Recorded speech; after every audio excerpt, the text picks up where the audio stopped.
শান্তি বর্ষিত হোক আপনাদের সকলের উপর, সেই কামনায় এবং আপনাদের অনেক অনেক শুভেচ্ছা জানিয়ে শুরু করছি আমি শাহাদাত। আজকে যে বিষয়টি নিয়ে কথা বলার জন্য এলাম সেটি হচ্ছে ভেজিটেবল অয়েল বা উদ্ভিজ্জ তেল।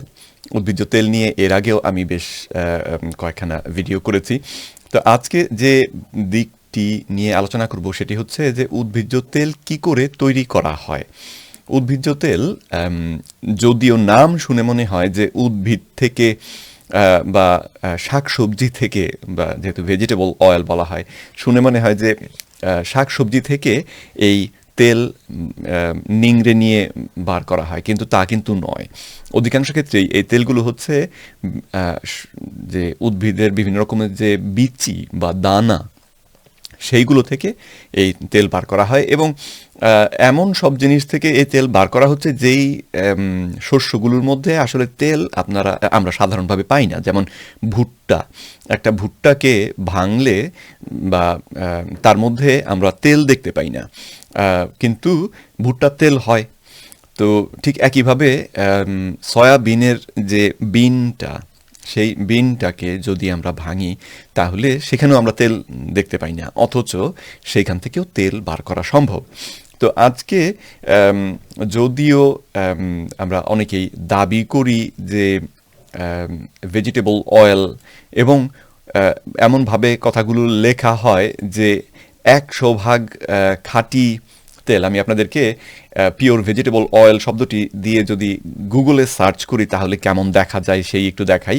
আমি পিওর ভেজিটেবল অয়েলকে সার্চ করছি এবং বিভিন্ন যে ব্র্যান্ড, সেই ব্র্যান্ডের কথা, পিওর ভেজিটেবল অয়েল, তারপরে এটাতে যেমন 100% পিওর ভেজিটেবল অয়েল, এখানটাতে আরেকটা ব্র্যান্ড সেই একই রকম। তো এরকম সবাই দাবি করছে এরা যে ভেজিটেবল অয়েল হচ্ছে পিওর ভেজিটেবল অয়েল। কিন্তু যদি আমরা একবার জানতে পারি যে কিভাবে এই তেলগুলোকে উৎপাদন করা হয়, তাহলে এই পিওরিটির বিষয়ে আপনাদের খানিকটা হয়তো সন্দেহ হতেও পারে। চলুন আমরা দেখি যে এই পিওর ভেজিটেবল অয়েলগুলোকে কিভাবে তৈরি করা হয়। এই তথ্যগুলো আমি পেয়েছি ডক্টর জেসন ফাংয়ের একটা রিসার্চের বা একটা প্রেজেন্টেশনের থেকে। উনি ডাক্তারদেরকে এই ভেজিটেবল অয়েলের যে খারাপ দিকগুলো সেগুলো সম্পর্কে বোঝানোর চেষ্টা করছিলেন, এবং তার অংশ হিসেবে একটি স্লাইড ছিল, যেই স্লাইডে উনি এই তেল কী করে তৈরি করা হয় সেই ব্যাপারটি ধাপে ধাপে ব্যাখ্যা করেন। তা আমি সেখান থেকেই এই তথ্যগুলো আপনাদের দিচ্ছি। আর এই ভিডিওর ডেসক্রিপশন অংশে ওনার যে অরিজিনাল ভিডিওটি, সেই ভিডিওটির লিঙ্ক আমি দিয়ে দেবো, যাতে করে আপনারা সেই লিঙ্কটি দেখে নিতে পারেন, আরও বিস্তারিত এই বিষয়ে জানতে পারেন। তো চলুন এই তেল কী করে তৈরি করা হয় সেটি প্রথমে দেখি। প্রথমে তো হচ্ছে যে এই জিনিসগুলো হচ্ছে সিডস বা বিচি বা দানা যাই বলি।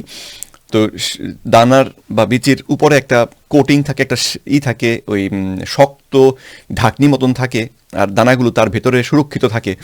তো প্রথমে সেটা করা হয় যে ভেঙে ওই ভেতরের যে নরম দানাটা, যেমন শিমের বীজের কথা যদি বলি, যে শিমের বীজের উপরে একটা আবরণ থাকে, শক্ত আবরণ, সেই আবরণটাকে ভেঙে তার ভেতর থেকে ওই যে নরম যে বীজটা, আসলে সেই বীজটা বার করা হয়। তো সেই সয়াবিনের ক্ষেত্রেও সেই একই রকম ঘটনা ঘটে, যে প্রথমত ওই শেল বা শক্ত যে আবরণ সেটাকে ভেঙে তার ভেতর থেকে এটাকে বার করা হয়।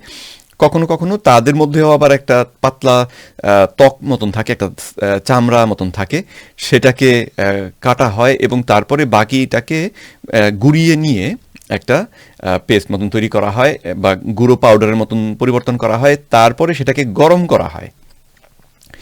2 নম্বর হচ্ছে প্রেসিং, অর্থাৎ চাপ দিয়ে এর মধ্যে থেকে তেল বার করার চেষ্টা করা।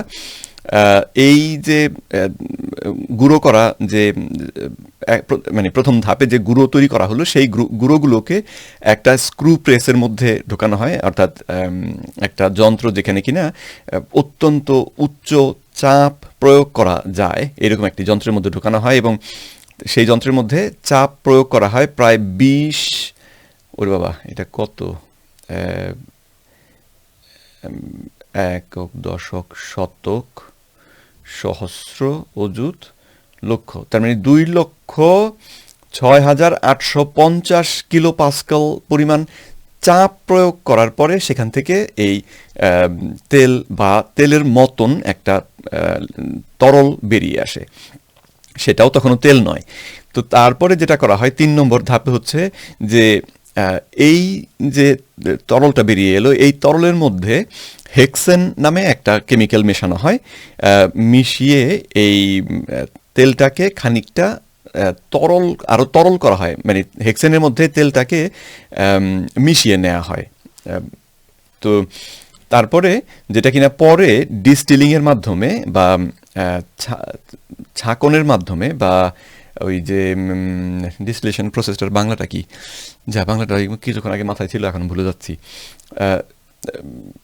পাতন প্রক্রিয়া, হ্যাঁ ডিস্টিলেশন হচ্ছে পাতন প্রক্রিয়া। পাতন প্রক্রিয়ার মাধ্যমে, পাতন প্রক্রিয়া বলতে বোঝাচ্ছি যেমন ধরুন পানি এবং তেল একসঙ্গে রেখে দিলে যদি তাহলে পানি এবং তেল তো নিজেরা হয়ে যায়, পৃথক হয়ে যায়, তাই না? তো আমি একটা বটলের মধ্যে ধরুন পানি এবং তেল নিয়ে খুব করে ঝাঁকলাম, তাহলে তখন দেখা গেল পানি এবং তেল মিশে এক হয়ে গিয়েছে। তো এরপরে যদি সেটাকে রেখে দিই কোথাও এক জায়গাতে, না নেড়ে চেড়ে রেখে দিই, তাহলে দেখা যায় ধীরে ধীরে ধীরে ধীরে তেলটা এবং পানিটা পৃথক হয়ে যায়। তো ওই ডিস্টিলিং প্রসেসটা আসলে সেরকম একটা প্রসেস যার মাধ্যমে এই হেক্সেনের মধ্যে এই তেলটাকে ভিজিয়ে নিয়ে মিশিয়ে এই তেলটাকে খানিকটা বার করা হয়। এরপরের কাজ হচ্ছে সলভেন্ট রিমুভাল, অর্থাৎ এইখানে এই তেলটাকে উচ্চ মানে বাষ্পের মধ্যে দিয়ে গরম করা হয়। তো বাষ্প যেহেতু অত্যন্ত গরম, পানির যে বাষ্প তৈরি হয় সেটা 100 ডিগ্রি সেন্টিগ্রেডের উপরে গেলে তখন সেটা বাষ্প হয়। তো সেই বাষ্পের মধ্যে দিয়ে যদি কোনো কোনো তেলকে আমরা করি, তখন সেই তেলটাও ওই 100 ডিগ্রি টেম্পারেচারে গরম হয়ে যায়। এবং তো ঠিক সেই রকম তাপমাত্রায় এই তেলকে, এই যে একটু আগে থেকে যে তেলটা পাওয়া গেল, সেই তেলটাকে গরম করা হয় এবং সিদ্ধ করা হয়। এবং তার থেকে ফলে যেটা হয় সেটা হচ্ছে যে ওই হেক্সেন যেটাকে একটু আগে মেশানো হয়েছিল, সেই হেক্সেনটা ওই তেলের উপরে ভেসে ওঠে। এরপরে আরও পরবর্তী ধাপ হচ্ছে রিফাইনিং। 5 নম্বরে এই তেলটাকে 85 ডিগ্রি সেন্টিগ্রেড তাপমাত্রায় গরম করা হয় এবং এর সঙ্গে সোডিয়াম হাইড্রোক্সাইড নামে আরেকটি কেমিক্যালকে মেশানো হয়। এবং তাতে এর মধ্যে সাবানের মতন কিছু জিনিস তৈরি হয়। তো আমরা এখন বলছি যে তেলের কথা, যে তেলের সঙ্গে সোডিয়াম হাইড্রোক্সাইড মেশানো হয়েছে এবং তাতে তেলের মধ্যে সাবানের মতন ফোম তৈরি হচ্ছে বা ফেনা তৈরি হচ্ছে বা সাবানের মতন কিছু জিনিস এর মধ্যে তৈরি হচ্ছে, যেটাকে কিনা সেন্ট্রিফিউজ পদ্ধতিতে সেই সাবানটাকে সরিয়ে নেওয়া হয়। সাবানের মতন যে জিনিসগুলো সেটাকে এই তেল থেকে তখন সরিয়ে নেওয়া হয়। তারপরের ধাপ হচ্ছে ডিগামিং। ডিগামিং মানে হচ্ছে এর মধ্যে আঠালো কোনো জিনিস থাকলে সেই আঠালো জিনিসটাকে সরানোর প্রক্রিয়া, যেটা কিনা এই 95 ডিগ্রি সেন্টিগ্রেডের যে তাপমাত্রায় গরম করা পানি, বাষ্প এবং সঙ্গে পানি, অ্যাসিড মেশানো পানি, এই জিনিসগুলো দিয়ে এই রিফাইনের পরে যে জিনিসটা পাওয়া গেল সেই জিনিসটাকে তখন ট্রিট করা হয়, জিনিসটাকে তখন প্রক্রিয়াজাত করা হয় এবং তাতে এর মধ্যে কতগুলো আঠালো জিনিস বেরিয়ে আসে। যেমন দি গামস, যেটাকে ইংরেজিতে বা রাসায়নিকভাবে যার নাম হচ্ছে ফসফেটাইডস এবং প্রেসিপিটেট আউট, এগুলো বেরিয়ে আসে তখন। এবং এই জিনিসগুলোকে আবার ওই সেন্ট্রিফিউজ পদ্ধতির মাধ্যমে বার করে নেওয়া হয়। তারপরের ধাপ হচ্ছে, মানে এই এত কিছু করার পরেও এটা এখনও আমাদের খাবারের ভেজিটেবল তেল হয়নি। তারপরের কাজ হচ্ছে ব্লিচিং, অর্থাৎ এই তেলের সঙ্গে এর মধ্যে কার্বন অ্যাক্টিভেটেড এবং অ্যাক্টিভেটেড ক্লে দিয়ে একটা বিশেষ ধরনের ফিল্ট্রেশন সিস্টেম ব্যবহার করা হয়। আমরা যেমন বাংলাদেশে পানি অনেকে ফিল্টার করে খাই, ওই ফিল্ট্রেশনের যে পদ্ধতিটা আশা করছি তাতে বুঝতে পারছেন।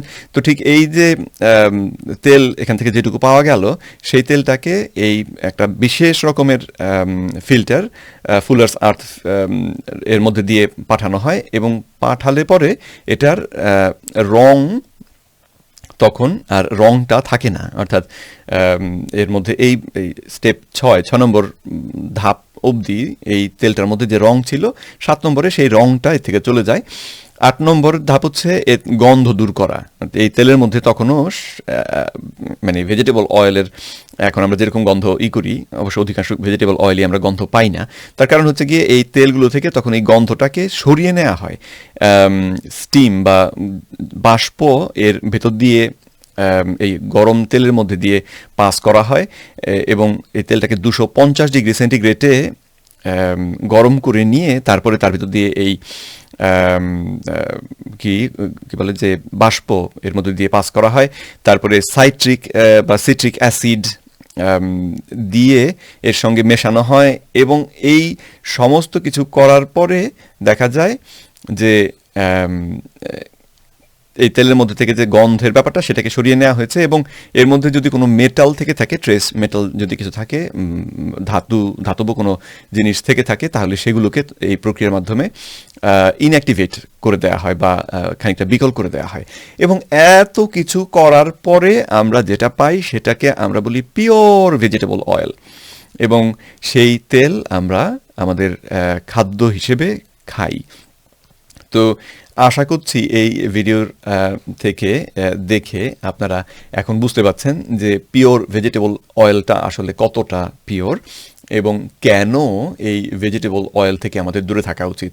আমাদের শরীরের জন্য সেই তেলগুলো দেখা যাচ্ছে ভালো, যেই তেলগুলো প্রাকৃতিকভাবেই তেল, অর্থাৎ যেমন নারকেল তেল, নারকেলের ভেতরে যে তেলটা, এই তেলটাকে আমাদের এত চিপে তারপরে হাজার রকমের কেমিক্যাল মিশিয়ে তেল বানাতে হয় না, বরং নারকেলের ভিতরে তেলটা আমরা দেখতে পাই যে এর মধ্যে তেল রয়েছে, চিপে রস বার করলেই তার মধ্যে থেকে তেল বেরিয়ে আসে। তো সেটা আমাদের শরীরের জন্য ভালো। জলপাইয়ের যে তেল, সেটাও জলপাইকে চেপে করলেই তার মধ্যে থেকে তেলটা নিজে নিজে বেরিয়ে আসে। আমাদের এরকম হাজারটা রাসায়নিক পদ্ধতি, প্রক্রিয়ার মাধ্যমে তেলটা বার করতে হয় না। ঠিক একই রকমভাবে আমাদের ঘি বলুন, মাখন বলুন, তারপরে এই যে প্রাণীজ চর্বি যেগুলো, অর্থাৎ আমরা যে মাংসের সঙ্গে যে চর্বিগুলো পাই, সেই চর্বিগুলোতে প্রাকৃতিকভাবেই তেল আছে। এই তেলগুলো আমাদের শরীরের জন্য ভালো। কিন্তু ভেজিটেবল অয়েল যতই সুন্দর নাম হোক, এর মধ্যে আসলে এমন সব জিনিস রয়েছে এবং এই যে ধাপে ধাপে বিভিন্ন রকম রাসায়নিক প্রক্রিয়ার মাধ্যমে এটা তৈরি করার কারণে এটা এমন সব জিনিস দিয়ে ঠাসা থাকে যেটা কিনা আমাদের স্বাস্থ্যের জন্য অত্যন্ত ক্ষতিকর। 1 নম্বর জিনিস আগেই বলেছি, ওমেগা 6। এর মধ্যে ওমেগা 6 সাধারণত থাকে অনেক বেশি মাত্রায়, যেখানে ওমেগা 3 এবং ওমেগা 6 থাকা উচিত মানে 1 ভাগ এবং 1 ভাগ এই অনুপাতে থাকা উচিত, সমান সমান অনুপাতে থাকা উচিত। কিন্তু অধিকাংশ যে ভেজিটেবল অয়েল, সেগুলোর মধ্যে ওমেগা 3 কখনো থাকে না, আর যদি থাকেও তার তুলনায় ওমেগা 6 থাকে অনেক গুণে বেশি, 15 গুণ 20 গুণ বেশি, যেটি কিনা আমাদের শরীরে হাজার রকমের সমস্যা তৈরি করে। তো আশা করছি এই ভিডিও দেখার পরে আপনারা ভেজিটেবল অয়েলকে যে পিওর ভেজিটেবল অয়েল ভাবতেন বা প্রাকৃতিকভাবে আমাদের শরীরের জন্য ভালো হবে এরকম তেল মনে করতেন, আশা করছি আপনাদের সেই ভুল ধারণা এর থেকে ভাঙবে। আর এই ভেজিটেবল অয়েল আমাদের স্বাস্থ্যের জন্য ভালো কি নয় এই বিষয়ে যদি আরও বিস্তারিত জানতে চান, তাহলে ডেসক্রিপশন অংশে আমি ডক্টর জেসন ফাংয়ের যে ভিডিওটির লিঙ্ক দিয়ে দেব, সেই লিঙ্কটি আপনারা দেখে নিতে পারবেন এবং সেই লিঙ্কটি বিস্তারিত দেখলে আপনাদের এই ভুল ধারণাগুলো আশা করি কাটবে। আজকে এ পর্যন্তই। সকলে সুস্থ থাকুন, সুন্দর থাকুন। ভবিষ্যতে আবার দেখা হবে সেই আশা রেখে বিদায় নিচ্ছি। বিদায়।